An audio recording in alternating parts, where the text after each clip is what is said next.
this occasion. My name is Lam Jui, and I'll be accompanying you throughout the morning and afternoon sessions.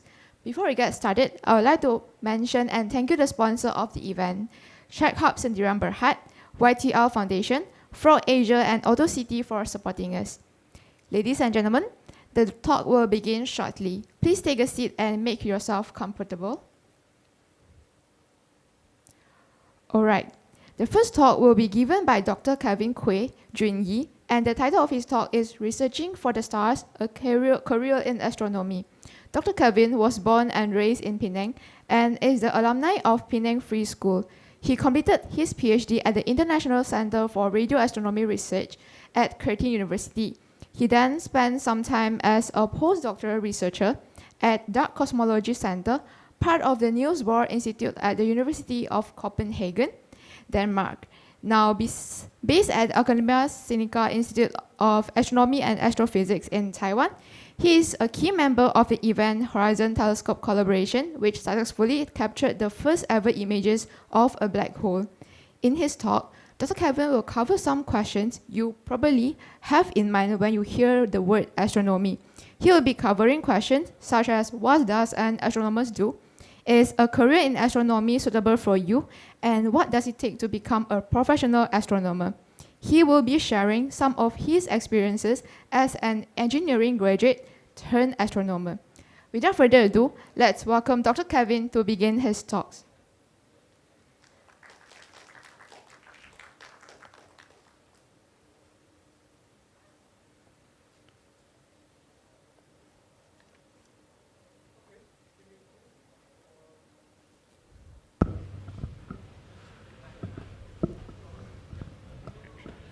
Hello, can you hear me? Okay, good. So actually the title of my talk is Reaching for the Stars. Sorry for the typo earlier. But yes, I'm Kevin, and it's nice to be back here in Penang, which is my hometown. So Penang Lang, good to see you all again. I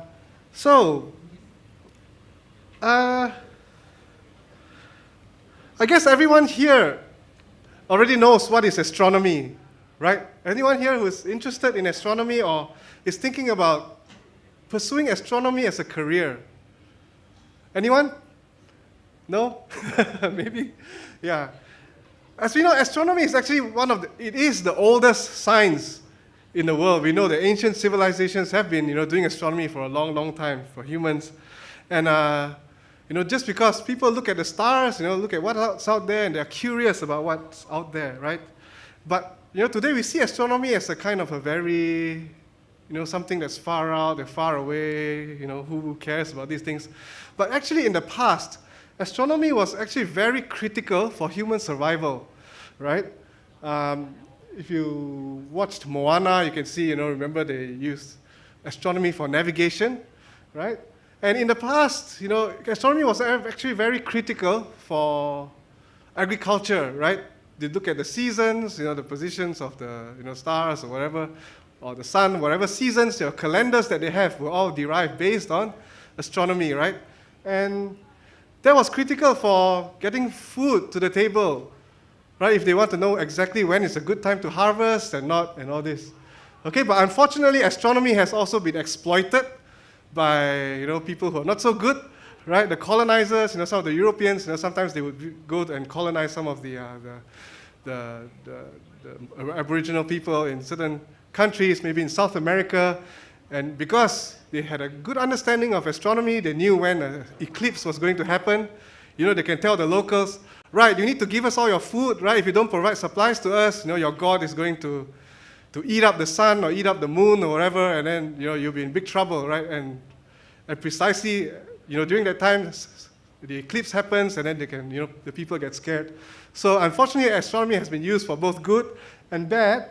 But today, astronomy is still very critical for navigation, right? Who would have thought, that your GPS, the way it functions today, actually depends on thousands of black holes far, far away in the universe. And astronomy development has also led to a lot of technological spin-offs, right? The Wi-Fi that you use today, the technology for the Wi-Fi, part of it actually comes from radio astronomy, okay, because some astronomers decided they want to look for some, exploding black holes and things like that. And a lot of medical imaging devices and all this, a lot of technology actually came from astronomy development.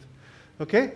And because astronomy is a very fundamental science, it's hard to predict, what's going to happen in the next 100 years, right? What new things will come out of astronomy. But, it's a fundamental science, but a lot of things have come out, and this has happened just because humans have been very curious about the night sky and, how the universe works and things like that. So just like I asked, is anyone considering a career in astronomy? So some of you said yes. All right. So I'm here. I want to talk about some of the questions that some of you may have about astronomy, like what do astronomers do? Right? Where do astronomers work? Why should you or should anyone be an astronomer? How can you be an astronomer? And when can you start? So the basic who, why, what questions. So what do astronomers do? And I always like to show this. This used to be a kind of a meme that people like to share on the internet last time, right? So when you ask, what my parents think I do, they think I'm, always just looking at stars, taking a telescope outside and do all these things. What my parents' friends think I do, maybe astrology is not the first time. I've actually had this encounter many times when my parents' friends are visiting. They say, oh, you're an astronomer. Can you tell me I'm a Capricorn? Who should my girlfriend or boyfriend be, from which constellation or. So one thing we should not confuse is astronomy and astrology, all right? But what does society think I do? Am I throwing money into flushing money down the toilet, wasting taxpayers' money? Or what are we doing? Okay, and what my friends think I do, using telescopes to, big, powerful telescopes to look at the night sky.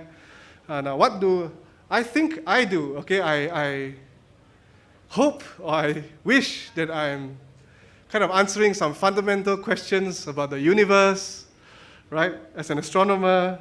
But, what do I really do, right? Most of the time, I'm sitting in front of my computer, writing code, okay?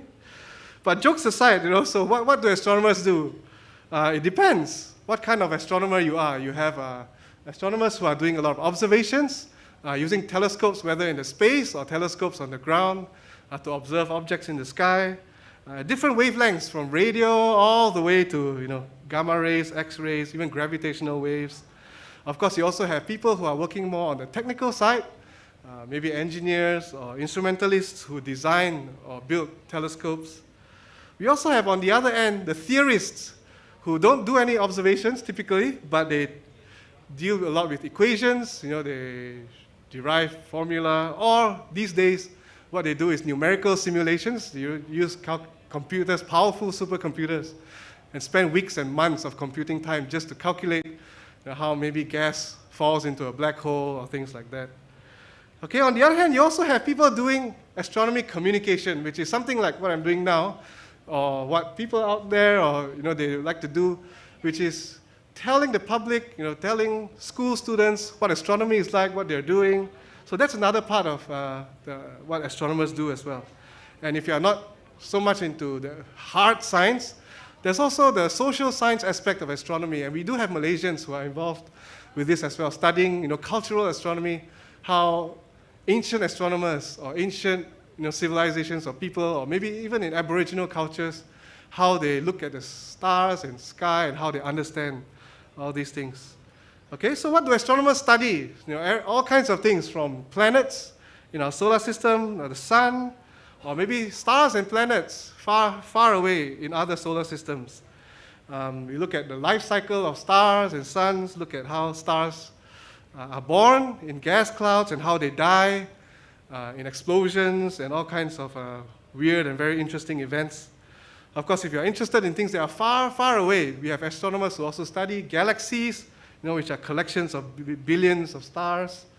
Also, in astronomy, you get to study a lot of very extreme physics, looking at black holes and things like, you're looking at physical conditions that you cannot find on the Earth, okay? And even on a larger scale, there are what we call cosmologists, okay? And I think Dr. John is one of the people who do this kind of thing, to study the universe on the larger scales, the things that are furthest away, look at the origin of the universe and how the universe is going to expand and where the universe is going. All right?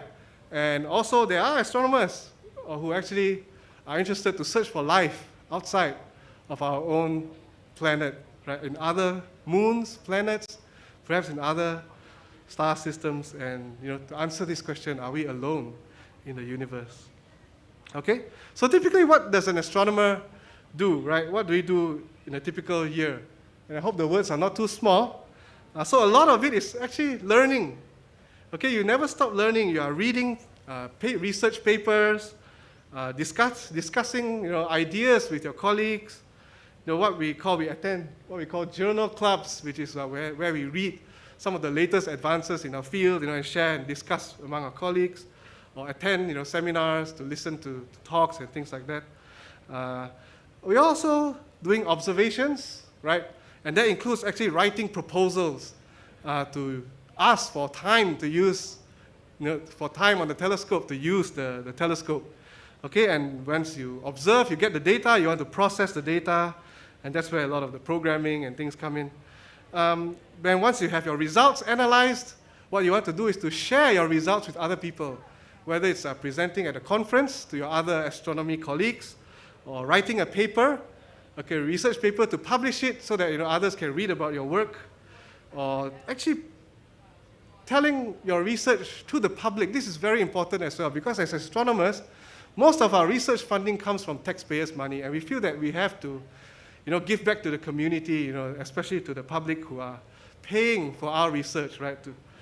So that is why things like the James Webb Space Telescope, they are so interested to share their images and all these things to the public, because they feel a responsibility to show the public what their money is actually going to. Okay, hopefully not into the toilet like I was showing earlier. Okay, and yeah, a lot of things you are doing also includes like writing software, building telescopes and getting telescopes to work. For example, if you are in the observational side.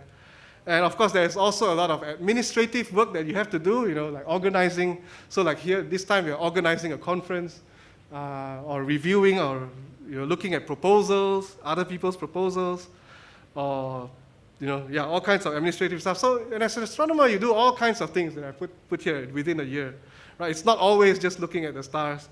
There's a lot of things to do as well. So now what I'm going to do is maybe to just share some highlights, some of the interesting points or experiences that I had working as an astronomer. And some of these actually is involving giving talks like this. And this was in Australia when I was a PhD student. We actually went up to some of the small towns to teach the teachers how to teach astronomy to the school kids, right? Including some of the schools which have a lot of large Aboriginal populations in Australia. And we also like to do, like many of you probably like to do this as well, just go hang out at the riverside or the seaside, bring our telescopes there, and just to talk to the public about what we're doing. And of course, some of the highlights, of course, as an astronomer, is traveling. You get to visit some of the big, nice telescopes. This is a very large array in New Mexico and the USA. Probably you have seen this in a lot of movies. And also, yeah, traveling to interesting places for conferences, to meet people and all this. And one of the highlights I had was meeting Brian Schmidt, one of the Nobel Prize winners. That's one thing interesting, because astronomy is a very small field. You get to meet a lot of people quite often, whether it's Nobel Prize winners or very famous people, the people you look up to when you were young. Oops. Wait, let me go back.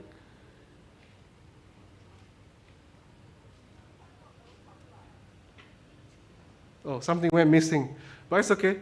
Yeah, so the other one I wanted to show was actually observing at a telescope in Hawaii, but the pictures are missing. So that's very interesting. One of the highlights of my career so far, which is actually being able to go up to the mountain on Hawaii, Mauna Kea, to actually observe there in what we call the James Webb Space, not James Webb, but James Clerk Maxwell Telescope. Okay, and because the elevation is so high, like it's about 4,000 meters above sea level, the oxygen level is actually very low, and when you're going there, you get very out of breath, and you can't stay above that so high for more than 14 hours. So you have to stay in a hotel that is halfway up the mountain, and every day you go up. And it was quite an interesting experience. And of course, recently I've been working on what we call the Greenland Telescope, which is an observatory in the Arctic. So we have this telescope that is built in ice, and you have the trailers here, which is the control room. Of course, and one of the training, I remember before going, we had this special training on how to survive in the cold. And one of the things in the training they teach you is what to do when you see a polar bear, right? Polar Bears 101. And I remember there was this flow chart on what do you do if you encounter a polar bear, depending on whether is the polar bear alone or does it have a baby next to it. That one is very dangerous. And then if you see it, what is it doing? If it's doing this, you do this. If it's doing this, you do this. And I remember in the last part when you reach at the end of the flow chart, is that, if the polar bear attacks or whatever, the last option for you is fight as hard as you can. Your life depends on it, okay, in the flow chart. So, but not everything is always very nice. This is because every time there's a snowstorm, we have to spend hours just shoveling the snow so you can get into the control room. So it's a lot of hard work as well, right? Oh yeah, I wanted to show this. So this was, I think some of you may know, Neil deGrasse Tyson. I think he's quite a famous public astronomer. And he actually visited the telescope and to do a documentary for National Geographic, and kind of interviewed some of us. So that was very interesting. Well, and of course, when you have free time, you get to go out and explore, visit some of the glaciers and things like that. So, and one of the biggest highlights, I think some of you may have heard about this. There was this black hole image that was captured, right, for the first time in 2019, and then recently we had the black hole image of the center of our galaxy. So I've been very fortunate to be involved in this project, and do a press conference on this. And Paul Ho, who's here, was involved as well, and we got in the news. And just soon after that, we actually had an open house in our institute, Academy Sinica, which is the Academy of Sciences in Taiwan. And we actually had, over the weekend, 200,000 people coming to look at the exhibits, listen to the talks, and all these things. So that was amazing. We never expected that. And of course, recently, we had to go through COVID, which was a kind of a very different experience as an astronomer, because we used to travel a lot, right? To observe and also to meet people, to attend conferences. But now, everything we have to do online on Zoom. And even observing for the Greenland telescope, we have to shift everything to operate everything remotely from Taiwan, okay, at our control room in Taiwan. So that's all the what, okay? Hopefully you have a better idea now what astronomers do. So the next question is, where do astronomers work? So there are a lot of places, and the most common one probably would be, I would say, universities and academia. So here in Malaysia, you have Universiti Malaya, USM, UKM. They all have astronomy departments where you can do some astronomy research, right? And then, of course, you have other universities elsewhere. Some of us, like for example, myself, I work at the Government Research Institute. So mine is the Academia Sinica Asia A. Of course, you can work in NASA or some of these other government institutes around the world. Some astronomers work in observatories. They operate telescopes, so you can be an observer or a technician or support scientist to support the operations. Or even museums. So in Malaysia, you have Planetarium Negara as well. So there are people involved in astronomy education who teach there, and speak to the public. Or even schools as a teacher. And there are private organizations as well. They are funded by maybe foundations. So Manly Astrophysics is a private institute in Australia that does astronomy research. Or if you're interested, you can even work in publishing, right?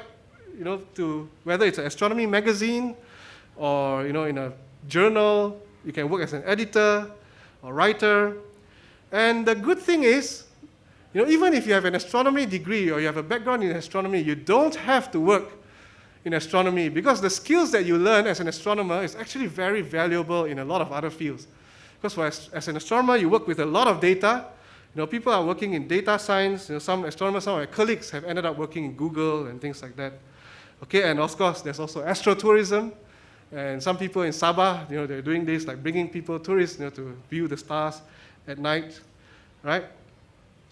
Now, we've done the what and the what do you call, where you work.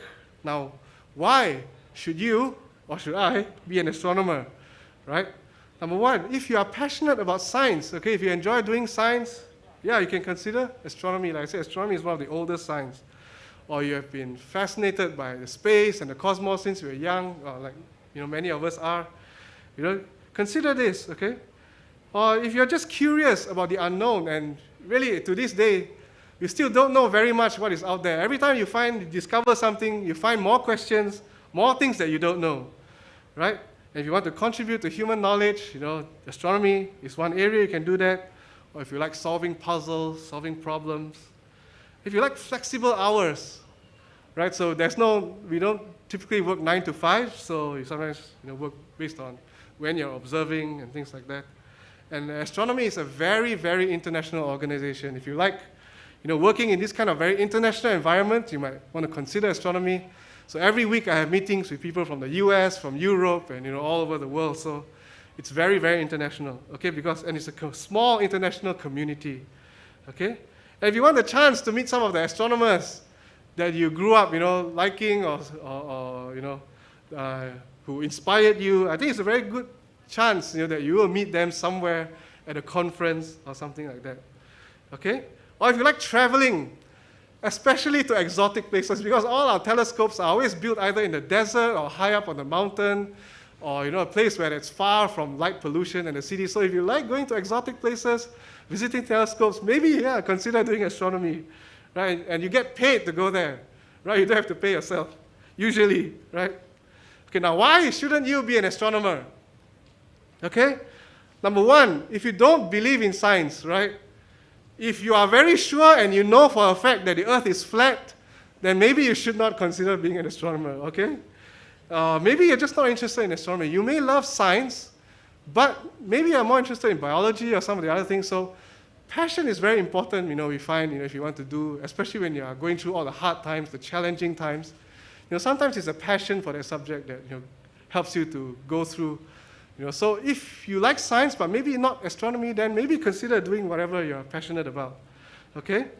And, there's also a lot of pressure as well sometimes. And in astronomy or in academia, we call this the pressure to publish or perish, because sometimes universities and all these things, they have like your KPI or whatever that says, you must publish how many papers within how many years or whatever. And sometimes that can put a lot of pressure, especially for a young researcher.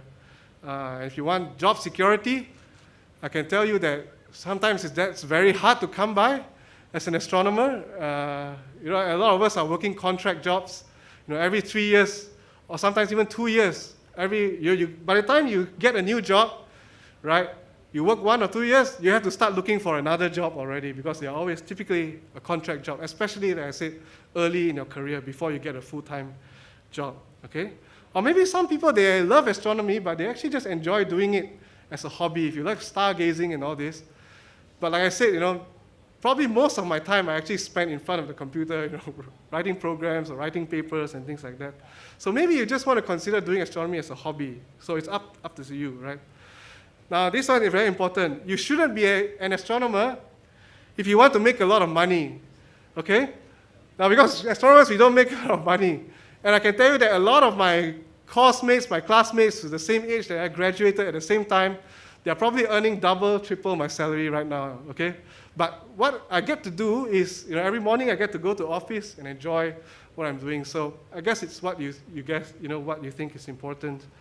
If you want to avoid constant rejections and disappointments, maybe you have to think about it, because you will get rejections and disappointments, okay? Whether you're applying for time, to use one of these big telescopes like James Webb or whatever, there's a high chance you get rejected, or sometimes the oversubscription rate can be like more than 3 times or even 10 times.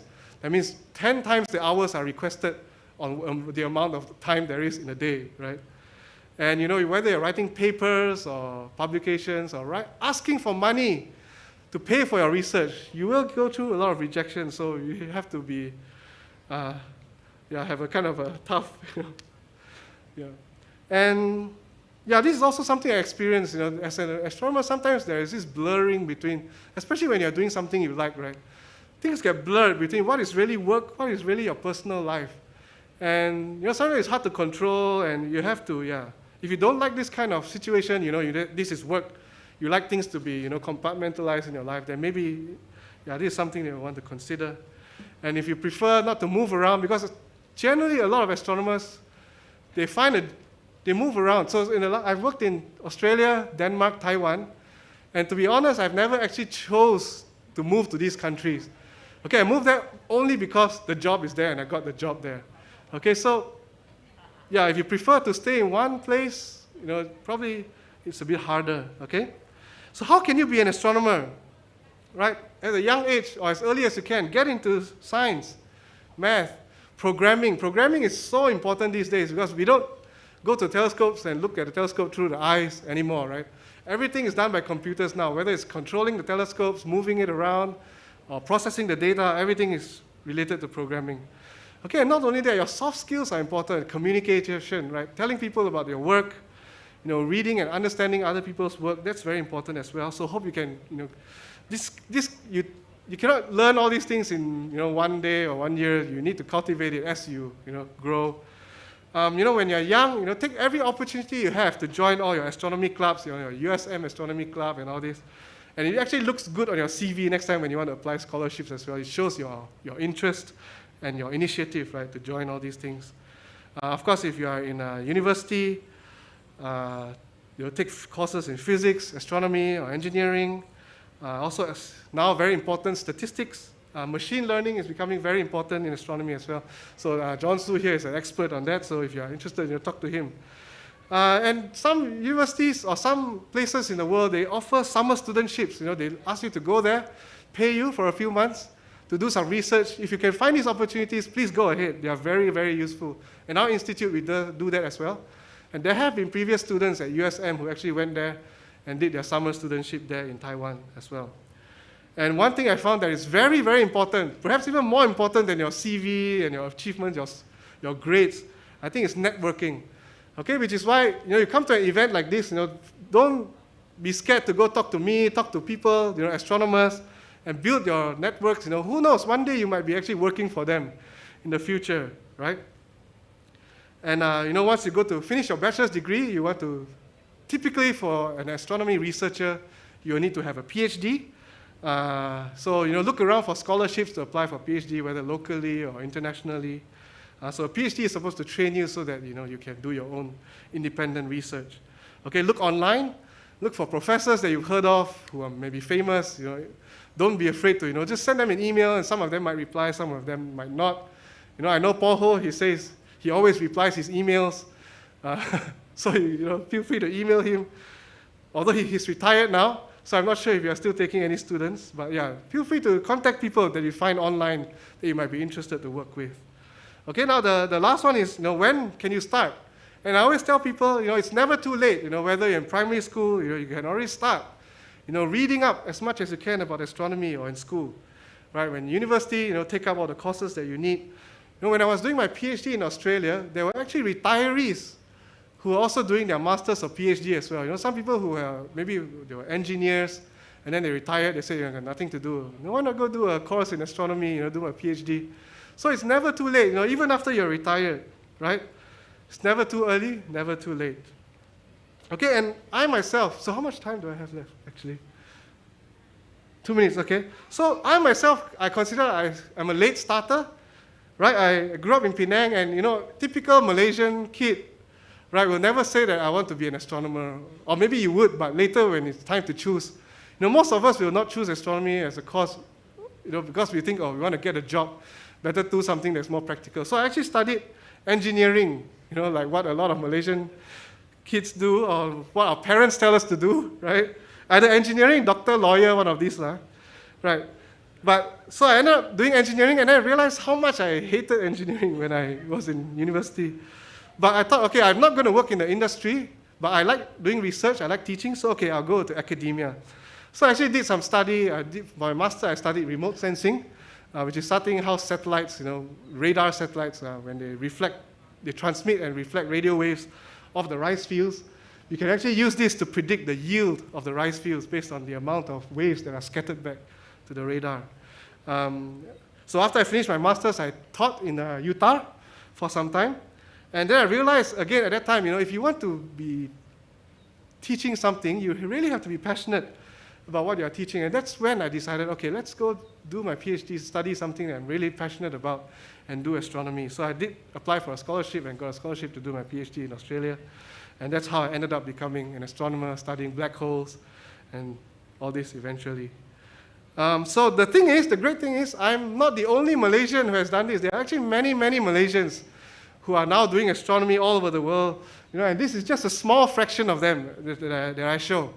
Okay, so I would say Malaysia boleh, whether you are Indian, Chinese, Malay, whatever background, whether you are male, female, many Malaysians are now contributing, doing astronomy research all over the world.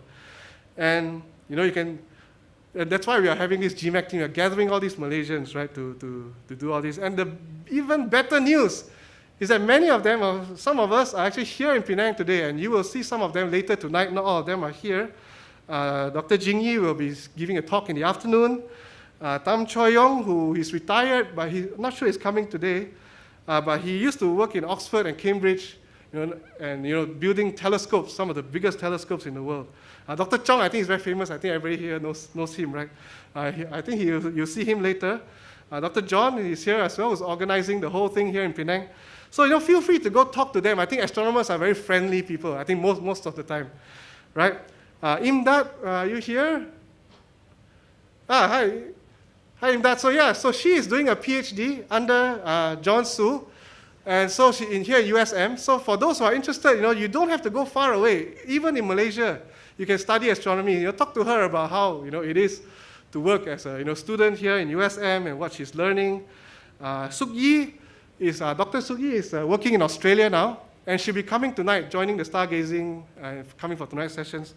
She is an expert in using artificial intelligence, machine learning in astronomy. And one of the things she does her research on is to use artificial intelligence to search for extraterrestrial intelligence. Okay, if you are interested in that, you're searching for aliens, go talk to her when you see her later, okay? Rachel is actually here, right? Sitting in front here. Say hi to Rachel. Yeah, go talk to her. So she just finished her bachelor's degree and master's degree in the University of Cambridge. Okay, so now she's coming back. She's in between. She's looking for a PhD position. If you want to ask her about what it's like studying in Cambridge or studying overseas, please go talk to her. Yes, Jeff Hodgson is not Malaysian, but he's not here yet. He should be coming today, but he's Australian, but working in Korea now. He said he has a lot of money, he's looking for students to do PhD under him. If you are interested, if you see him later, go look for him, okay? And Abdul Halim, I think some of you may know, he was one of the pioneers of the radio astronomy group, or the work here in USM as well. And I think Paul Ho, I think I haven't introduced, but he's also one of the speakers tonight, the panelists.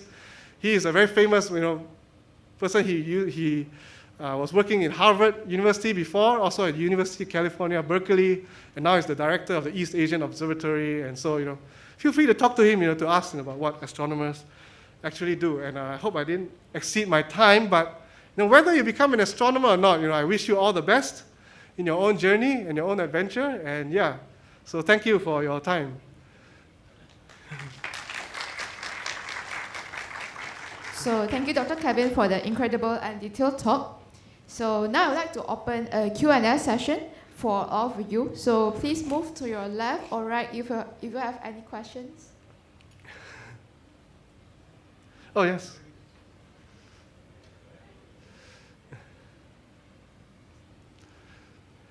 Hi, thank you so much for the talk. Could you tell us about your work, specifically your research work, and what is recently the most exciting project that you've been working on?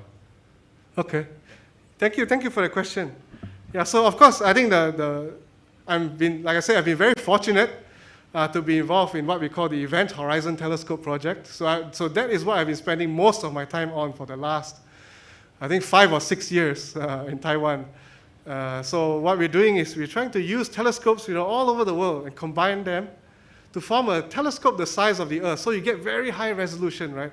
And using that, we can actually image, very close to the black hole and actually see what we call the shadow of the black hole. I think I showed the picture earlier.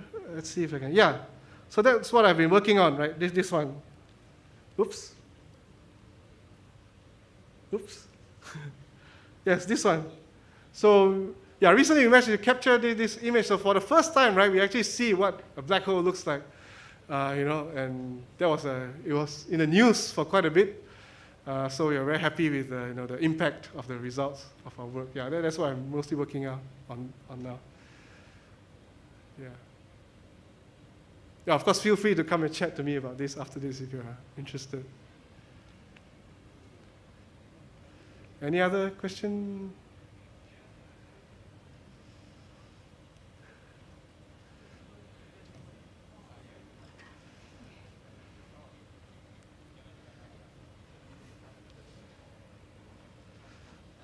What if we have a specific interest in astrophysics? Well, how we can become astrophysicists?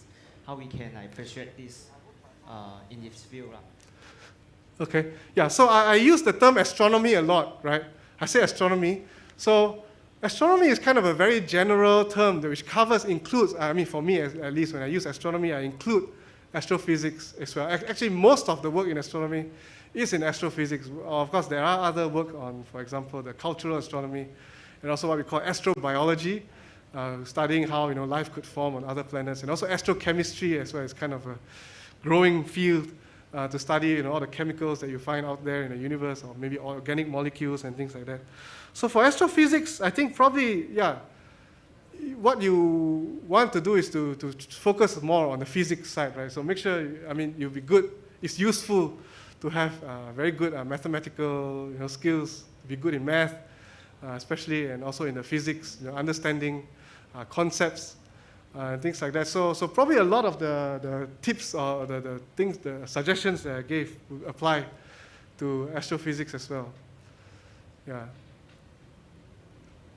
So any more questions for Dr. Kevin? Okay, seems not. So thank you, Dr. Kevin, once again. Thank you.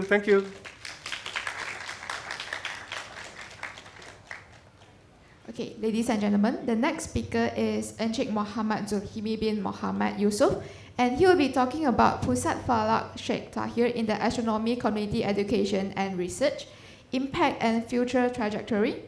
Encik Zulkifli originated from Sungai Petani, Kedah, and he graduated from Universiti Kebangsaan Malaysia with a bachelor degree in physical science. He has been working at Pusat Falak Sheikh Tahir since 2011, and currently he's working as a science officer at there. He's one of the number of Fakash and Rukia State Community in Penang. Among the researches he did was the study of morning prayer time, the study of high altitude prayer time, and analemma studies. In Encik Zulkifli talk, he will talk about the history of Pusat Falak Sheikh Tahir, and then about the development of complex astronomy in Penang. Please welcome Encik Zulkifli onto the stage.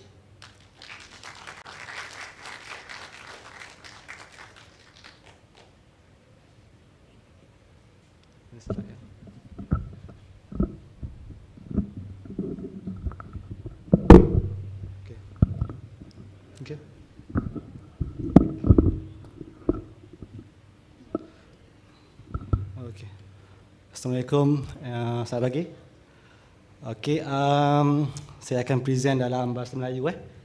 Okey, seperti yang Miss MC maklumkan tadi, nama saya Muhammad Zulkifli bin Muhammad Yusof daripada Pusat Falak Sheikh Tahir di bawah Jabatan Mufti lah. So untuk topik pada pagi ini saya akan fokuskan kepada berkenaan dengan Pusat Falak Sheikh Tahir lah, berkenaan dengan sejarah, peranan dan juga dia punya hala tuju lah. So mungkin tuan-puan mungkin belum pernah dengar istilah falak ataupun mungkin dah biasa dengan astronomi dan tak biasa dengan istilah falak kan.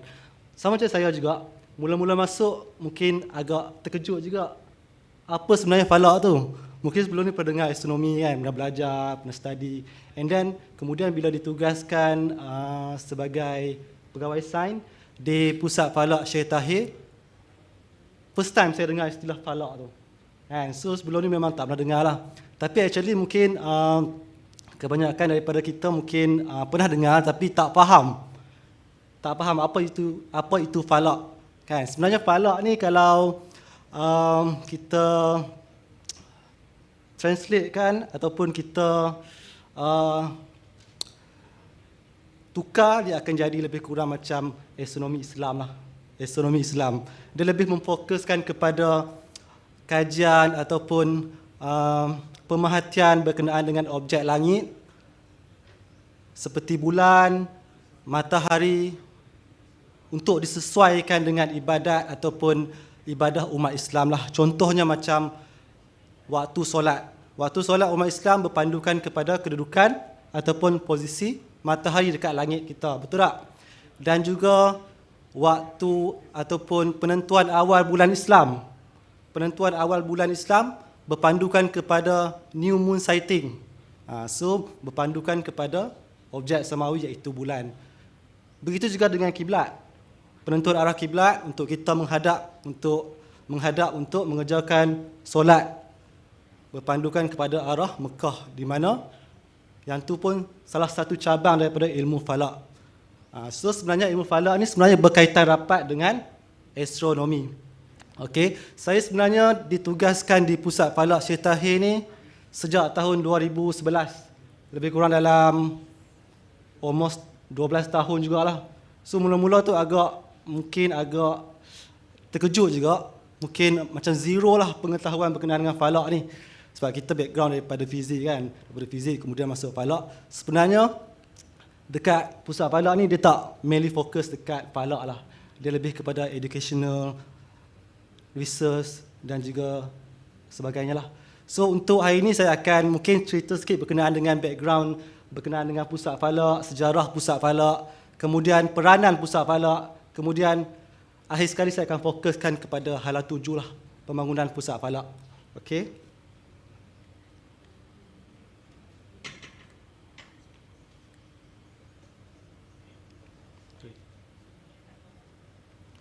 It's not working. Oh, sorry. Okey. Sebenarnya idea pembinaan Balai Syarab ni bermula sejak tahun 1988 lagi. 1988. 35 tahun dah. Maknanya waktu tu saya baru lahir, tak silap. 1988, saya lahir 1988. Dan idea tu tercetus ketika waktu tu antara pengasas utama tertubuhnya Pusat Falak ni adalah Prof ataupun Dr. Muhammad Ilyas lah.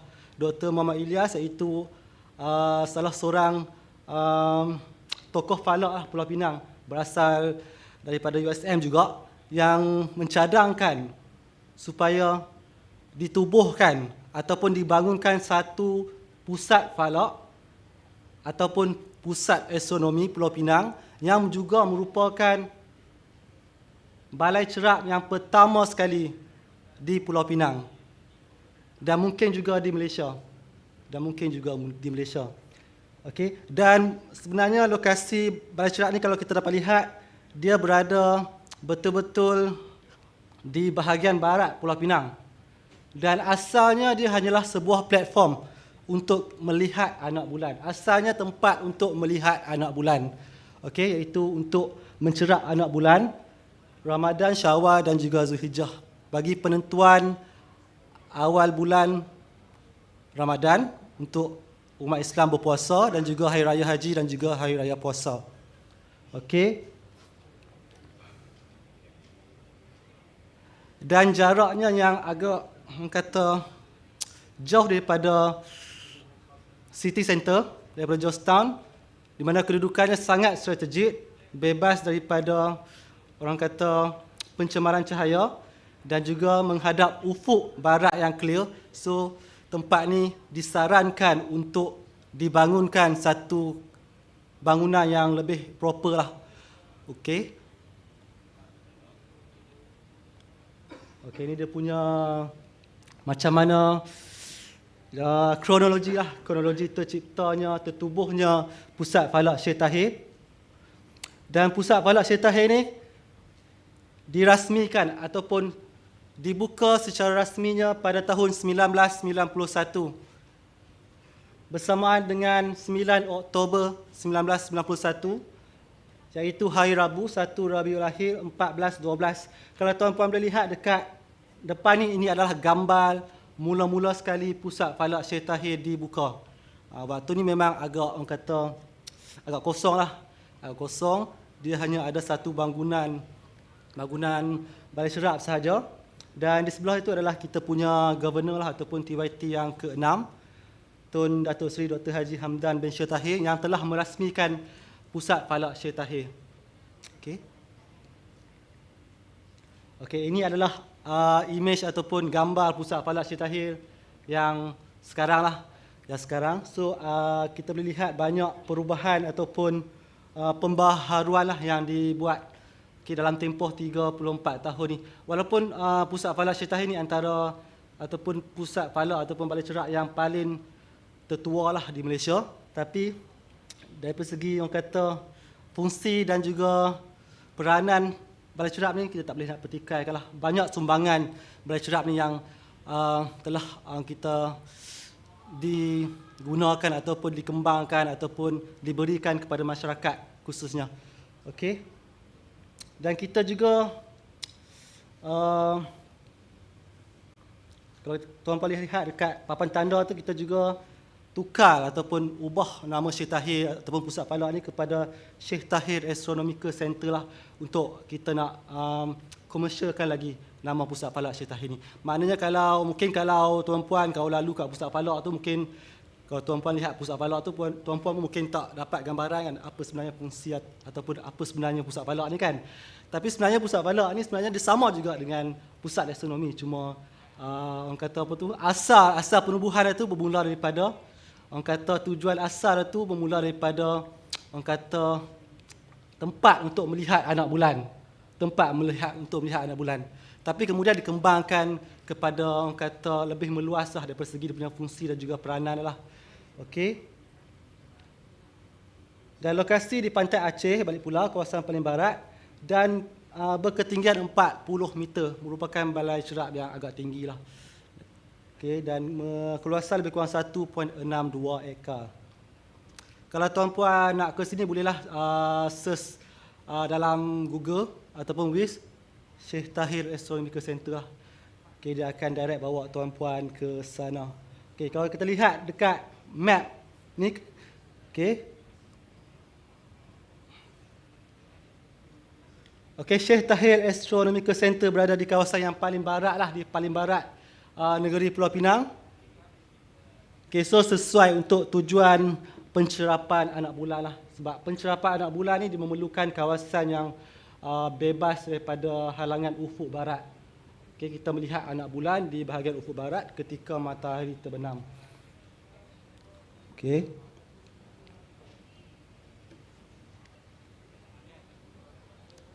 Okey, untuk makluman semua, balai cerap ni terletak di tanah ataupun di atas tanah milik Majlis Agama Islam Negeri Pulau Pinang, dan kerjasama penubuhannya di peringkat awal, okey, kita bekerjasama dengan Universiti se-Malaysia lah, okey, melalui memorandum MOU selama 30 tahun, okey, sudah pun tamat, dan kita juga bercadang untuk review lah MOU ni, okey, supaya kerjasama yang erat ini dapat diteruskanlah daripada segi penyelidikan dan juga pendidikan. Okey, tarikh ataupun tujuan awal penubuhan ni macam saya cakap tadi, sebagai lokasi ataupun tempat kajian kenampakan anak bulan ataupun hilal, kajian waktu solat, kajian pembiasan dan pemupusan atmosfera, lokasi carapan resmi hilal. Untuk makluman semua, di Malaysia ni hanya pada peringkat awal hanya ada 15 lokasi saja untuk tengok anak bulan. Okay, dan salah satunya di Pantai Aceh, iaitu salah satu ataupun satu-satunya tempat untuk tengok anak bulan di Pulau Pinang.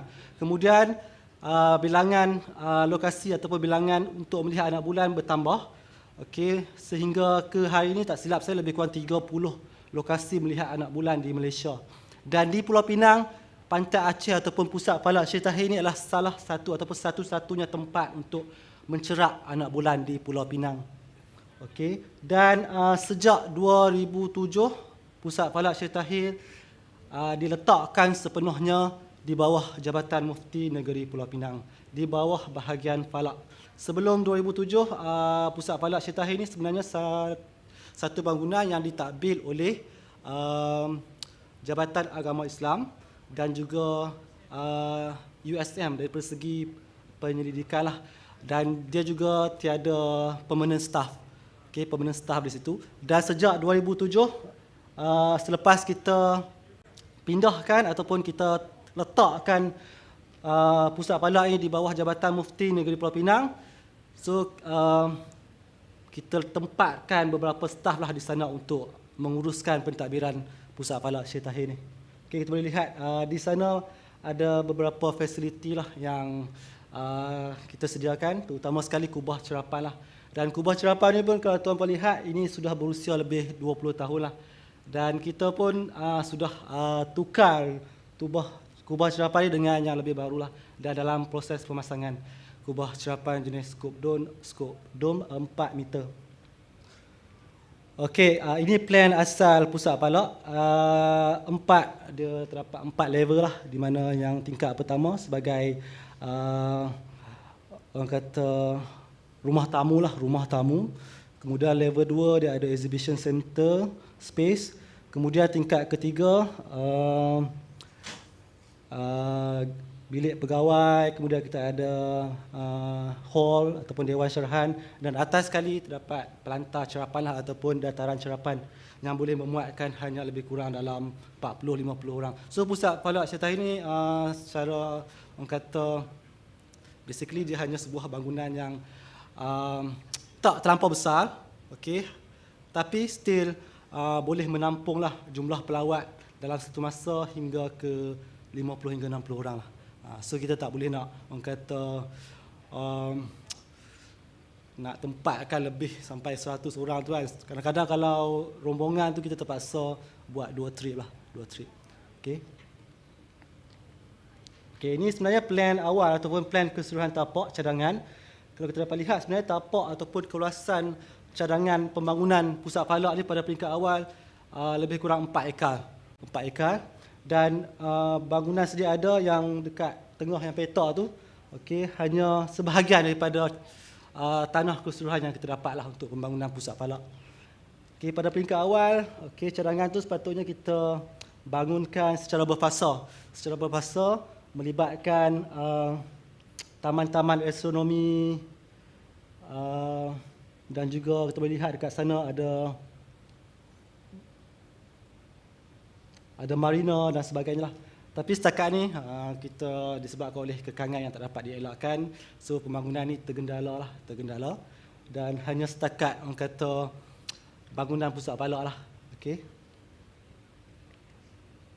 Okey, ini adalah antara peralatan awal lah yang berada ataupun yang ditempatkan di pusat palak. Kita ada teleskop.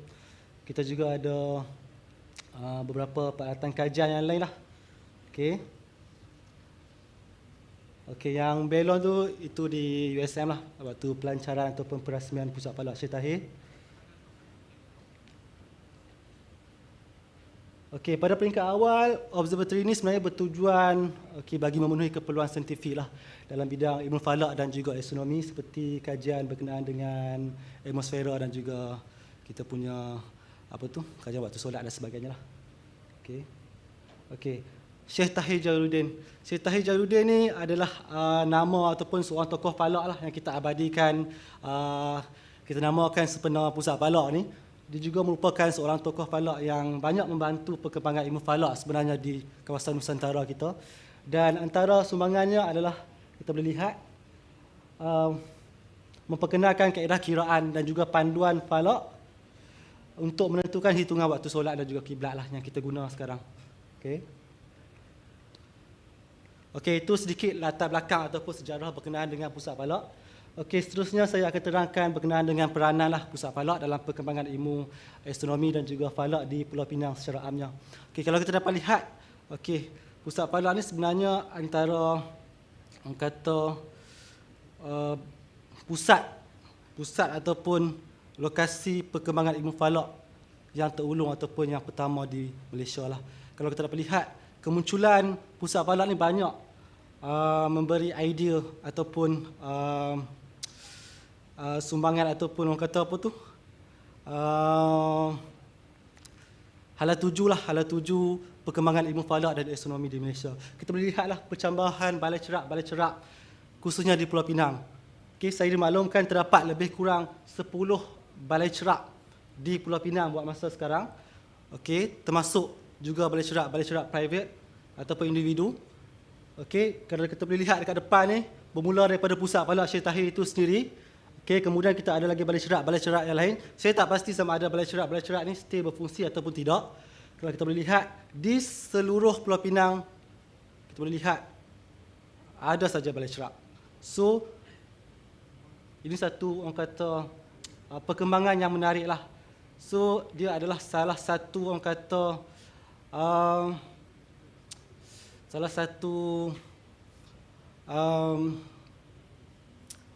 kemudahan kepada orang awam, kepada masyarakat, kepada pelajar sekolah untuk mendalami ilmu falak ataupun astronomi dengan lebih mendalam.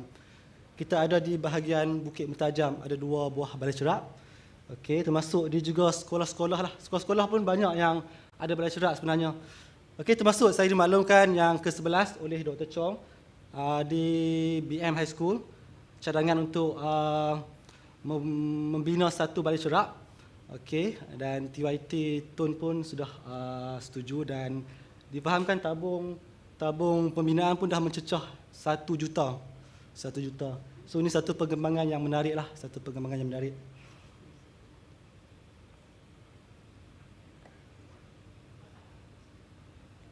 Okey, untuk secara kata generalnya di pusat falak ni, antara aktiviti pendidikan yang dijalankan di pusat falak ni, okey, banyak sebenarnya yang kita boleh jalankan di pusat falak ni. Okey, dari segi education, pendidikan dan sebagainya. Dan untuk pendidikan, contohnya memang setiap tahun kita akan jalankan program cerapan, cerapan, stargazing, ujian meteor, planet, fenomena dan sebagainya lah. Dan sambutan amat menggalakkan daripada sekolah-sekolah dan juga agensi awam termasuk IPTA dan juga IPTS lah. Okay, kita juga jalankan bengkel, workshop, peta bintang, jam matahari, kiblat, simulasi langit dan sebagainya lah. Okay, termasuk juga talimat, ceramah dan juga hari astronomi ataupun seminar astronomi lah yang kita jalankan di pusat falak. Tapi disebabkan oleh kekangan ataupun fasiliti yang terlampau terhad, so kita tak boleh buat ataupun kita tak boleh anjurkan program dalam skala yang besar lah, Melainkan kalau kita anjurkan ataupun kita buat di luar lah, di luar pusat falak Syekh Tahir. Contohnya di USM ataupun di sebagainya lah. Okey, ini antara beberapa aktiviti yang kami di pusat falak Syekh Tahir laksanakan setiap tahun bagi menarik minat masyarakat dan juga pelajar-pelajar untuk meminati ataupun mendalami ilmu astronomi dan juga falak lah. Okey. Kalau kita boleh lihat, ini antara beberapa gambar lah ataupun image yang aktiviti yang dijalankan di pusat falak Syekh Tahir. Okey, termasuk bengkel water roket, talimat, bengkel jam matahari. Okey, Dr. Chong pun ada tu. Okey, waktu ni kita mencerap fenomena transit planet Utarit, planet Utarit, betul. Okey, kemudian kita juga adakan cerapan fenomena gerhana matahari, gerhana bulan, bengkel teleskop dan sebagainya lah. Okey. Okey, lawatan sambil belajar, lawatan bermalam di pusat falak daripada IPTA dan juga IPTS seluruh Malaysia. Okey, untuk makluman semua, pusat falak ni bukan sahaja menerima pelawat ataupun orang kata student daripada dalam Pulau Pinang sahaja, juga luar daripada Pulau Pinang, juga luar daripada negara. Kita juga terima orang kata lawatan ataupun permohonan lah daripada luar negara. Contohnya kalau macam ada pelancong yang datang ke Pulau Pinang, kemudian dia pusing-pusing Pulau Pinang, kemudian dia nampak pusat falak kan, so dia naik lah. So kita bawa dia orang ke atas lah untuk sesi penerangan dan juga melawat galeri lah. Okey, ini sebahagianlah daripada aktiviti-aktiviti yang dijalankan di pusat falak.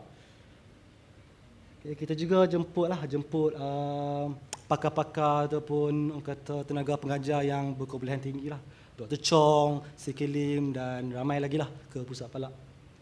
Okay, selain itu kita juga turut menerima jemputan ke luar untuk mengadakan pameran dan sebagainya lah. Termasuk cerapan langit lah, cerapan langit di luar. Okey. Okey, ini sebahagian aktiviti yang dijalankan di pusat balak. Okey, itu adalah sedikitlah berkenaan dengan aktiviti pendidikan di pusat balak. Okey, di pusat balak juga kita turut menjalankan pendidikan ataupun kajian berkaitan dengan astronomi dan juga falak di sana. Yang mana kita turut libatkan ataupun bekerjasama dengan IPTA dan juga IPTS di seluruh Malaysia, terutama USM, untuk menjalankan kajian berkenaan dengan falak. Contoh seperti kajian hilal, kajian waktu solat tepat tinggi, kajian fotometri dan sebagainya lah. Dan inilah sebahagian saja kajian yang kita laksanakan.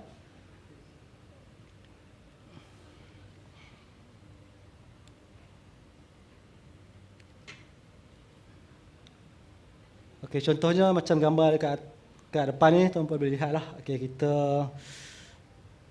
kita telah menjalankan beberapa siri kajian lah. Kajian waktu solat, okey, kajian cerapan hilal, kajian waktu solat di tempat tinggi dan banyak lagi sebenarnya.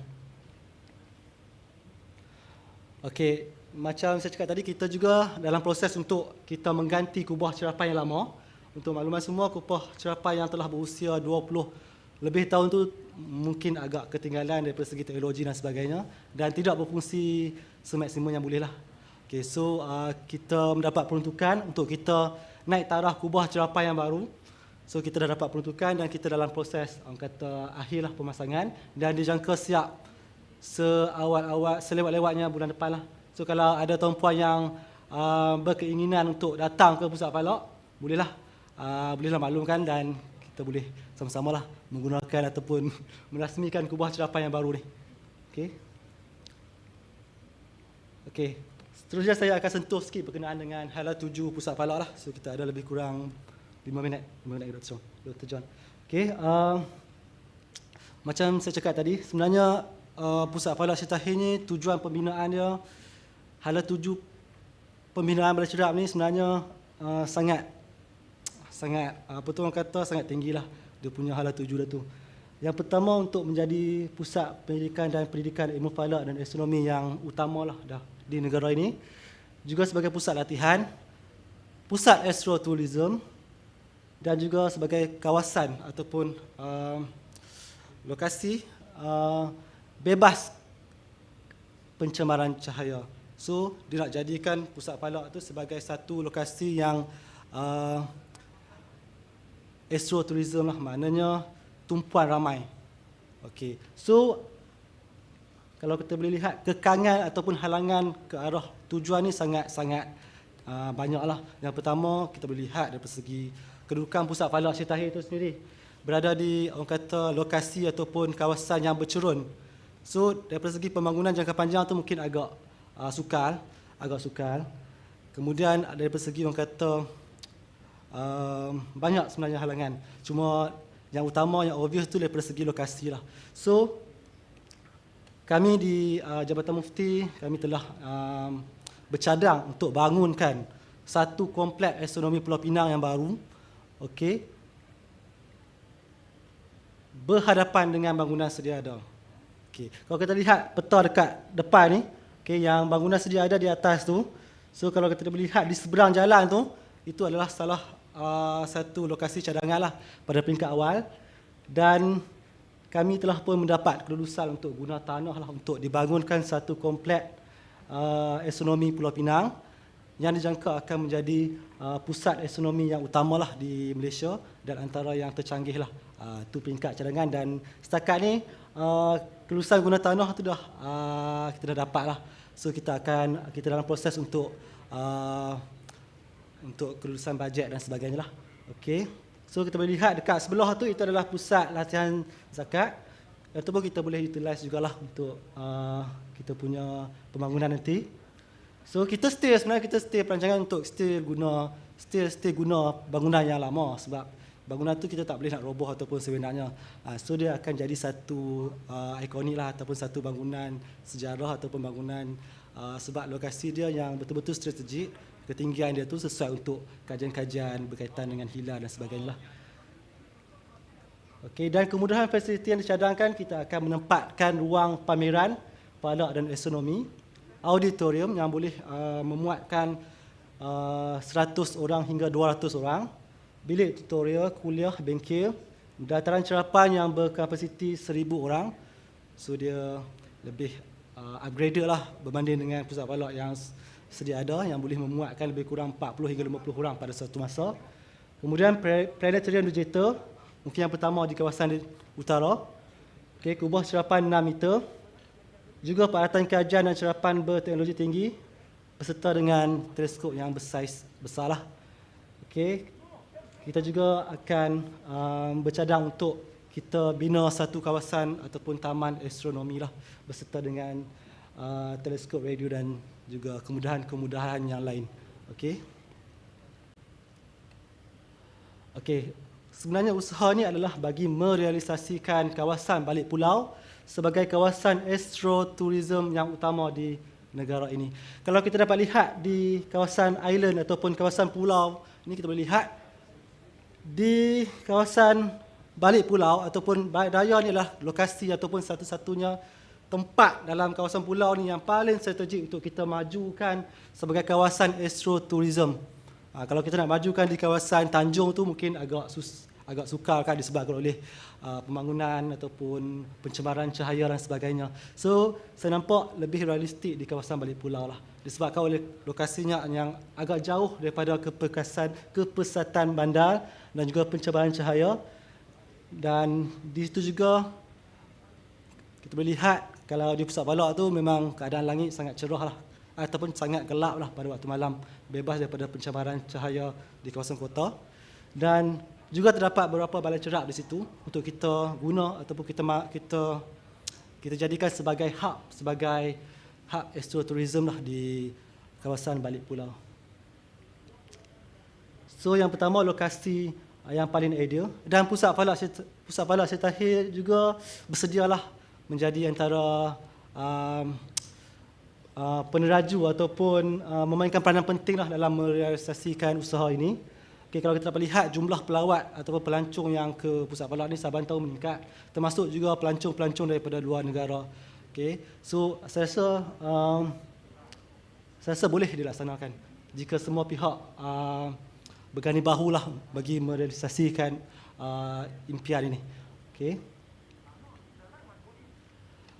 Okey, saya rasa setakat ini sahaja berkenaan dengan sedikit berkenaan dengan sejarah, peranan dan juga pembangunanlah pusat falak Syed. So mungkin kalau tuan-puan nak tanya soalan, ada satu dua soalan bolehlah usulkan. Saya cuba jawab sebaik mungkin.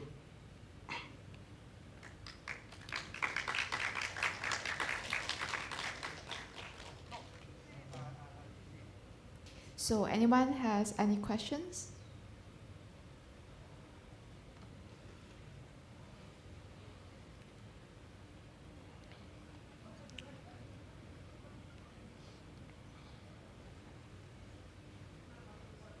Good morning, sir. My name is Sivraj from Astronomy Society of Penang. Okay, my question is, Pusat Falak Syed Tahir or Observatory Center in Malaysia or Penang, the working hours is the operating working hours is the working days. Obviously, for the beginners or they will use at night. So, how should we use the utilize the Pusat Falak or Observatory Center at night, and what should do? Even I check in the Google, your working hours time is working days, so it's useless for us to utilize it at the morning. Okay. So this we have all of the us feeling that. So that's my question. Okay, so untuk working hours tu memang daripada 8 ke 5 petang lah. Tapi sebenarnya kita juga buka atas permohonan. So kalau tuan nak datang waktu malam, so tuan boleh kontak ataupun just isi permohonan yang kita sediakan di kita punya Facebook ataupun laman web Jabatan Mufti. Just isi permohonan dan kita akan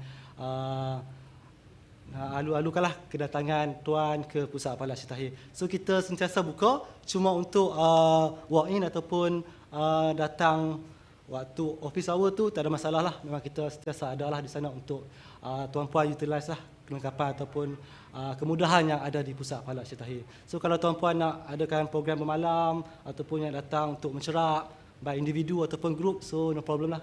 So tuan-puan boleh just inform, so kami akan terima permohonan tuan, no problem. Okay, so thank you Encik Zulkifli for that sharing session with us and answering our questions. So we are coming to the end of our morning session. Before we close, we would like to invite Dr. Azwin to the stage to give a small token of appreciation to the speakers.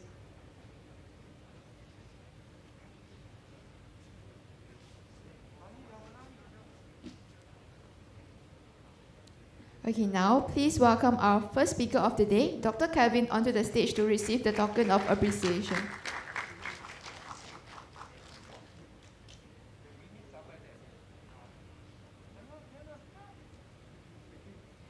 Thank you, Dr. Kevin. Next, please welcome Encik Muhammad Zulkifli onto the stage to receive the token of appreciation.